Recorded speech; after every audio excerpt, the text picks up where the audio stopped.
Sin más, quisiera presentar el siguiente expositor. Se trata de Horacio Riojas, del Instituto Nacional de Salud Pública de México, que nos va a hablar sobre los impactos del cambio climático, sobre la salud poblacional, vulnerabilidad y medidas de adaptación.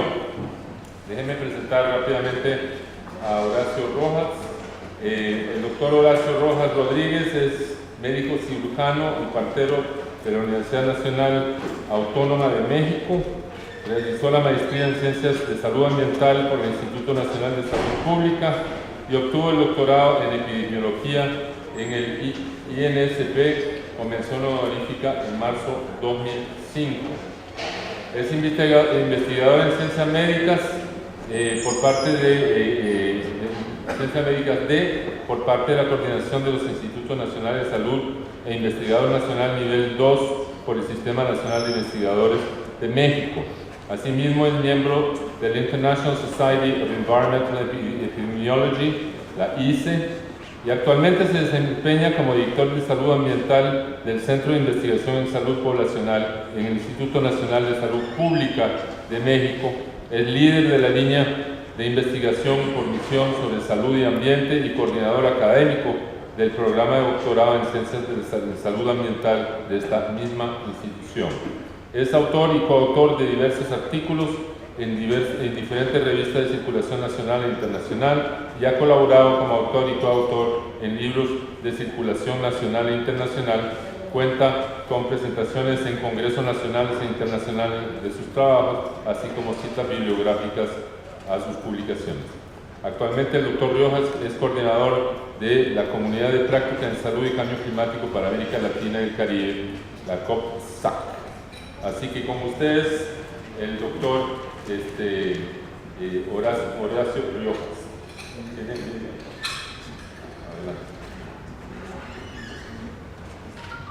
Bueno, buenos días a todos. Gracias a los organizadores por la invitación y también por colocar el tema de la salud pública dentro de la discusión de cambio climático. No traigo música, así que lo siento mucho, pero trataré de que no se aburran la próxima media hora. Bueno, como decía el título, voy a tratar de cubrir estos puntos que tienen que ver con las evidencias que tenemos del impacto del cambio climático en la salud poblacional, algunas consideraciones sobre vulnerabilidad en salud, un poco utilizando el mismo esquema que ya se ha mencionado, y también quiero hablar un poco de las cosas que se están haciendo en el sector salud en términos de adaptación frente al cambio climático y algunos retos. Bueno, esta diapositiva tiene tres cosas importantes. La primera es la estimación que hace la Organización Mundial de la Salud de muertes adicionales relacionadas con el cambio climático. Ahí lo pueden ver, alrededor de 250,000 al año, que tienen que ver con enfermedades y fenómenos que están relacionados con el cambio climático. En segundo lugar, el compromiso que se hizo en la reunión de Marrakech, los ministerios de salud, y digamos cómo el tema de la salud poblacional ha ido ganando terreno en la agenda del cambio climático. Y finalmente, aquí abajo, un poco las dificultades que hay para establecer las relaciones causales entre el cambio climático y los impactos en la salud, por lo cual todavía es necesario realizar mucha investigación en este sentido. Aquí hay algunas conclusiones de una cosa que se llama la Comisión Lancet para Cambio Climático. Lancet es como la revista médica, si la conocen, y ha formado esta comisión para colocar el tema del cambio climático como uno de los principales problemas de salud pública en el mundo y que está teniendo impactos muy importantes actualmente y algunas estimaciones de lo que puede ocurrir en el futuro. Bueno, este es un esquema que con algunas modificaciones se utiliza para evaluar los impactos en la salud humana que tienen que ver con el cambio climático, y básicamente se habla de efectos directos, indirectos y cambios en la dinámica social que al final tienen que ver con algunas causas de muerte y de enfermedad. Por ejemplo, el ejemplo más claro son las olas de calor o las inundaciones que causan muertes. Es un impacto bastante directo.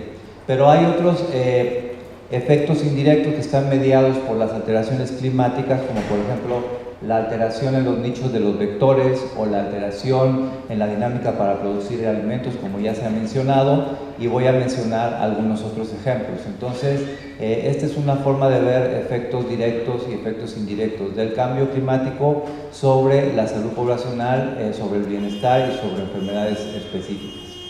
Bueno, ya se ha hablado un poco de los patrones de cambio climático y los diferentes efectos que va a tener en el futuro en diferentes regiones de América Latina, y que, bueno, básicamente se pueden ver en el efecto que va a tener en las ciudades. Más o menos en América Latina vive el 80% de la población en las ciudades, y efectos que va a tener en el campo y en la producción agrícola.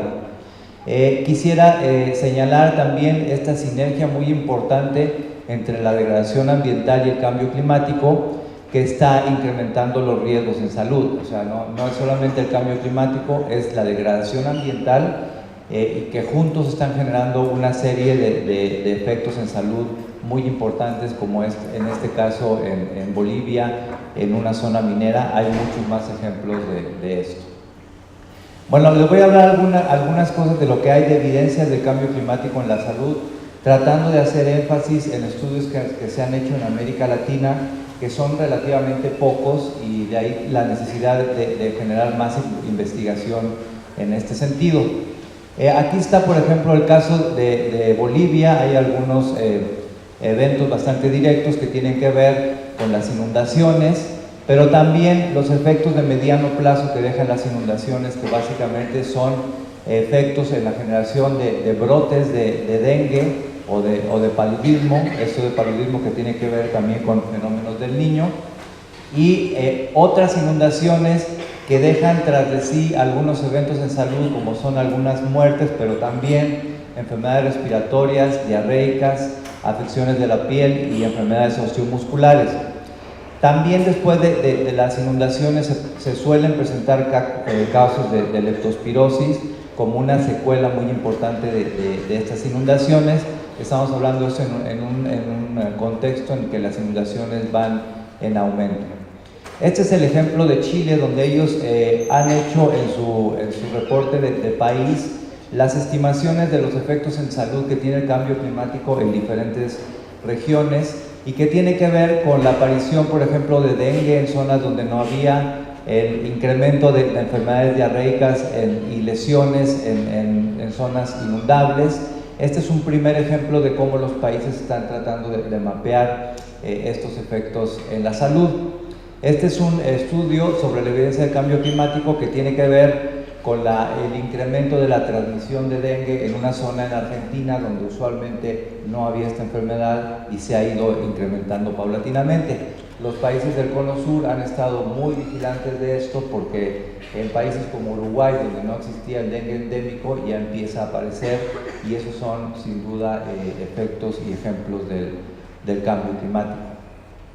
Aquí están algunos efectos del fenómeno de la niña, porque no solamente son del Niño. Cuando cambian los regímenes de precipitación, se incrementan algunas enfermedades como el cólera, por ejemplo, la leishmaniasis, y como ya vengo diciendo también el dengue.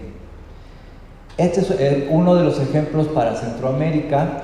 Estamos viviendo en Centroamérica y en varias regiones de América Latina, como en México, un incremento de enfermedad renal crónica, y aquí hay un artículo recientemente publicado en el que se documenta cómo las sequías están muy relacionadas con la enfermedad renal crónica. Esto tiene que ver con estrés hídrico, principalmente en trabajadores agrícolas, trabajadores de la caña y otros.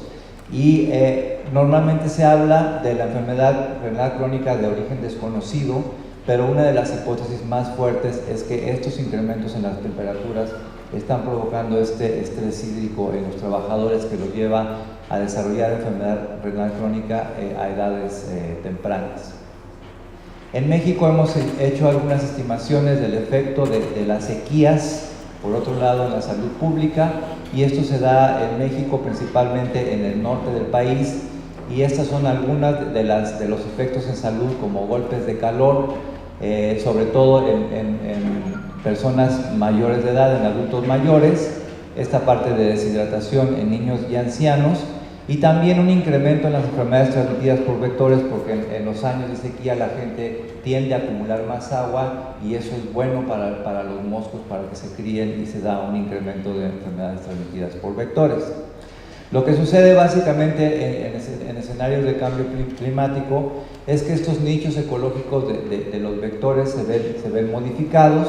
Básicamente ellos empiezan a mudar hacia zonas que son más altas, donde no había, donde encuentran las condiciones para desarrollarse, y eso ha generado una emergencia y reemergencia de enfermedades transmitidas por vectores en sitios donde no había, o se ha incrementado la incidencia de estas enfermedades.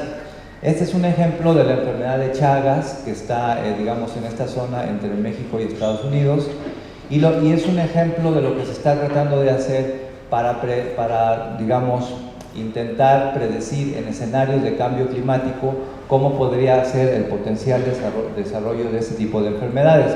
Básicamente, la alteración de los ecosistemas que mantiene a esta enfermedad en los nichos, en los bosques, en la medida en que se va deforestando, ellos van ampliando su radio y se empieza a extender hacia zonas donde no existía. Y en enfermedades zoonóticas, esta es una cosa que se está documentando cada vez más. Lo que les voy a presentar en las 4 siguientes diapositivas son estudios epidemiológicos que se están haciendo sobre diferentes enfermedades en países de América Latina. En primer lugar, como ya mencionaba, está esta parte del dengue, que tiene que ver con el fenómeno del Niño, con alteraciones en la variabilidad climática. Y bueno, este es un estudio de 2015, hay alrededor de unos 5 o 6 estudios anteriores. Este que se realizó en Venezuela, que también tiene que ver con incrementos de dengue, y un estudio que hicimos nosotros en el estado de Veracruz, donde probamos diferentes índices climáticos, no solamente la temperatura superficial del mar, sino otros, y que se ve que están asociados con incremento en las tasas de incidencia de dengue. Aquí hay otros ejemplos que tienen que ver con el mismo mosco que transmite el dengue, pero que ahora, felizmente para él, se ha encargado de transmitir otras enfermedades como el Zika, el chikungunya, y actualmente lo que se está haciendo es tratar de investigar cuál es la importancia del incremento en la temperatura, de los cambios en la precipitación, también en estas dos enfermedades. Hay otras, como por ejemplo el cólera, que se ha documentado bastante bien, primero en Perú, que se asoció con el fenómeno del Niño, en la enfermedad de Chagas, que se está estudiando en otros países, como en Argentina y en México, que está relacionado con el cambio climático, pero también con otros efectos como la mortalidad cardiovascular y cardiorrespiratoria. Hay, digamos, todo un conjunto de estudios que están tratando de ver qué tanto el incremento de la temperatura incrementa el riesgo de mortalidad prematura en adultos mayores, básicamente por enfermedades cardiovasculares. Estamos haciendo un estudio sobre eso en México. En paludismo, que se han hecho varios estudios en Venezuela, pero también varios en Colombia, y otras enfermedades emergentes como esa enfermedad de Kawasaki, que también se ha visto que está asociada con el incremento o el cambio de algunos índices climáticos. Hay otro fenómeno que está ocurriendo que tiene que ver con los contaminantes climáticos de vida corta. Los contaminantes climáticos de vida corta básicamente son el carbono negro, el metano, pero también las partículas y el ozono. Y bueno, hemos estado trabajando en un grupo con las Naciones Unidas para estimar el incremento de la temperatura por el incremento de estos contaminantes y sus efectos en diferentes sectores, entre ellos el sector salud. El carbono negro está contenido en las partículas menores de 2.5 micras, y el ozono se emite a partir de los contaminantes en las ciudades. Y lo que se ha hecho en este estudio es estimar el cambio en la mortalidad debida a estos contaminantes entre el 2010 y el 2050, y en este documento están, digamos, las estimaciones. Y también se ha hecho el cálculo de qué tanto podrían reducirse el riesgo de mortalidad si se realizan intervenciones en diferentes sectores que estarían disminuyendo las emisiones de estos contaminantes de vida corta. Eso es una cuestión muy importante para las ciudades. Los contaminantes climáticos de vida corta, por un lado, son riesgosos para la salud, pero por otro lado son forzadores climáticos, y por eso se piensa que el control de ellos puede tener cobeneficios muy importantes. Un tema aparte es el de la vulnerabilidad en salud. Ya se ha hablado un poco de eso aquí, pero aquí nosotros pensamos que esta parte de vulnerabilidad es tan importante como el cambio climático en sí. Es decir, no a toda la población en términos de salud le está pegando igual el cambio climático, y esto tiene que ver con factores sociales y ambientales. Entonces, como ya se ha mencionado anteriormente, también esta ecuación aplica en el tema de salud. Tratamos de hacer estimaciones de riesgo basadas en peligro, vulnerabilidad, la cantidad de población afectada, y también el término de resiliencia en salud frente al cambio climático, que también está siendo adoptado. Entonces, es muy importante ver cómo estas condiciones de vulnerabilidad no solo existen, sino que se crean, ¿no? O sea, cuando las viviendas se construyen al lado de los ríos que son inundables, nosotros mismos estamos generando las condiciones de vulnerabilidad. Bueno, nosotros hemos desarrollado una guía metodológica para evaluar vulnerabilidad e impacto en salud en la población humana, que tiene estos pasos, y estamos a manera similar como en la cuestión agrícola, tratando de generar mapas de riesgo a nivel estatal y a nivel nacional que tienen que ver con cambio climático y salud humana. Una de las cosas importantes a mencionar es que nosotros vemos 3 niveles en esta vulnerabilidad: la vulnerabilidad ambiental, la social y la individual, y esta puede variar dependiendo de los eventos en salud que estemos estudiando. Esta parte es mortalidad por eventos hidrometeorológicos, golpes de calor, diarreas, enfermedades transmitidas por vectores, y los factores de vulnerabilidad ambiental y social van a variar al interior de cada una de estas enfermedades que se estudian. Igualmente se incorporan los factores de resiliencia, que es básicamente la respuesta social que tienen las comunidades y que tiene el propio sector salud para disminuir el impacto de estas enfermedades. Entonces, ¿qué ha pasado en términos de la adaptación del sector salud? Lo primero que hay que decir es que el sector salud ha llegado tardísimo al tema del cambio climático, más tarde posiblemente que otros, y apenas se tienen alrededor de 8 o 10 años de experiencia en el desarrollo de medidas de adaptación para reducir el impacto del cambio climático. Nosotros hemos estado trabajando en lo que es una guía metodológica para el análisis de riesgo y formulación de políticas en el sector salud. Esta guía la hemos trabajado junto con la CEPAL en México y en algunos países de América Latina, y tiene básicamente 8 pasos que van desde la identificación de la vulnerabilidad a la formulación de propuestas de adaptación. Y hemos, digamos, piloteado esta guía en algunos países.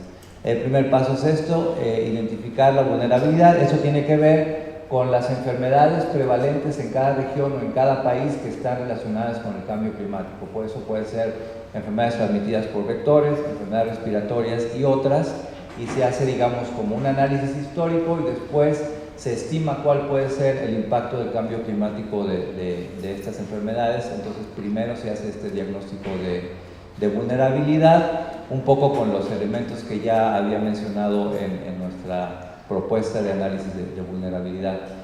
Algunos países están haciendo ya estos análisis de vulnerabilidad. Por ejemplo, aquí hemos tenido algunos talleres con el Ministerio de Salud en Costa Rica, y también en Honduras, en Nicaragua, en República Dominicana, y se están empezando a generar este tipo de mapas. La otra parte tiene que ver con la capacitación del sector salud frente al cambio climático, y ahí hay un hueco muy grande porque, digamos, ni a nivel nacional ni a nivel estatal hay un buen desarrollo de capacidades en ese sentido. Honduras tiene un programa de capacitación de técnicos que más o menos incluye estas acciones, y nosotros hemos desarrollado un curso en línea, un curso de autoaprendizaje sobre cambio climático y salud. Aquí está el sitio, y como lo lanzamos a nivel regional, han participado en este curso alrededor de 3,000 personas, como 1,200 lo han terminado bien. Pero es un curso básico que tiene que ver con fundamentos de cambio climático y su relación con la salud poblacional. Esto es muy importante porque nosotros entendemos que el sector salud no puede hacer nada sin la vinculación con nuestros sectores, y está faltando mucho en los estados y en los países esta vinculación para generar sistemas de vigilancia en salud que puedan estar vinculados a las acciones que se hacen desde otros sectores. Entonces hemos hecho un diagnóstico de cómo en cada país está el sector salud en el contexto de las otras instituciones que están haciendo cuestiones de cambio climático. Y luego hacemos si existen políticas de adaptación en los países y a qué niveles están hechos, porque la mayoría de las veces hay declaraciones o leyes muy generales, pero en realidad no hay programas locales que estén respondiendo a los problemas de salud que se dan básicamente a nivel de los cantones o a nivel de los municipios. Entonces es muy importante llegar a ese nivel, y esto es lo que están haciendo algunos de los países para intentar bajar sus estrategias nacionales hacia la parte del sector salud. Entonces, de ahí se identifican las necesidades de adaptación a diferentes niveles geográficos. Aquí hay algunos ejemplos también. Y luego está la parte de recursos, que ya se mencionaba en la presentación anterior, porque básicamente los países no están invirtiendo en la parte de adaptación en salud frente al cambio climático, y si no se tienen esos fondos es muy difícil que los programas se lleven a cabo. Entonces lo que hicimos fue en cada país tratar de identificar las fuentes actuales, las fuentes potenciales que pueden servir para desarrollar las políticas y los programas de adaptación del sector salud. ¿A qué niveles se tiene que dar esta parte de adaptación? Un poco ya lo mencioné, y tenemos la recopilación de diferentes países de cómo lo están haciendo actualmente, y eso es lo que puede servir para finalmente formular propuestas de políticas de adaptación. Aquí hay algunos ejemplos. Está este proyecto piloto nacional de adaptación en Colombia. En Colombia tienen la ventaja de que es prácticamente el único país que tiene un plan nacional de salud ambiental, y eso ayuda mucho a vincularlo con la Estrategia Nacional de Cambio Climático, y podemos ubicar a qué niveles está su sistema de vigilancia de enfermedades sensibles al clima, ya lo tienen incorporado, y también cómo desarrollan sus índices de vulnerabilidad en salud frente al cambio climático. Entonces, algunos países ya están desarrollando esto. Cuba tiene un sistema de alerta temprana conjunto entre la parte meteorológica y la parte de salud que les funciona bastante bien, y ese es, un problema que hemos identificado en diferentes países, esta falta de capacidad para coordinar la parte de salud con la parte meteorológica, porque para el desarrollo de estos sistemas de alerta temprana, un poco parecido a lo que se mencionaba en la presentación anterior, estos sistemas de alerta temprana se pueden generar también para enfermedades como dengue, por ejemplo, en las que ya se sabe que las variables climáticas influyen de manera muy importante. Los primeros que desarrollaron un sistema de este tipo fueron los vietnamitas. Entonces ellos ya sabían que cuando el año es niño, la probabilidad de incremento de dengue es mucho mayor, entonces invierten más en la prevención del dengue. Entonces hay experiencia desarrollada en este sentido. En México ya se mencionaba antes que tenemos la Ley de Cambio Climático, está esta Comisión Intersectorial de Cambio Climático, y en el caso nuestro tenemos muy claramente establecidas seis políticas que tienen que ver con cambio climático y salud, y están tratando de implementarse actualmente, y una de ellas tiene que ver con el desarrollo de sistemas de alerta temprana. La otra tiene que ver con el desarrollo de capacidades del sector. y también de otros sectores, porque otros sectores tienen que saber cómo es la relación entre lo que ellos hacen sobre cambio climático y sus impactos en salud. Entonces estamos tratando de analizar en los países de América Latina, en los planes nacionales de adaptación, cómo están los diferentes aspectos que tienen que ver con la parte de salud, si se están desarrollando o no, y también los retos. Y los retos, digamos, similares que tienen todos los países es la falta de investigación a nivel local, la falta de integración del sector salud con los otros, y la falta de capacitación y la falta de programas preventivos que tienen que ver con cambio climático de salud. Entonces, algunas perspectivas y prioridades es, digamos, la generación de estos mapas de riesgo que tienen que ver con escenarios de cambio climático y enfermedades relacionadas con salud, la parte de investigación que ya mencioné, el desarrollo de sistemas de alerta temprana para el sector salud, que lo vincule con los otros, y hacer énfasis muy especial en enfermedades emergentes y reemergentes. La parte de trabajo transsectorial es un reto bastante importante.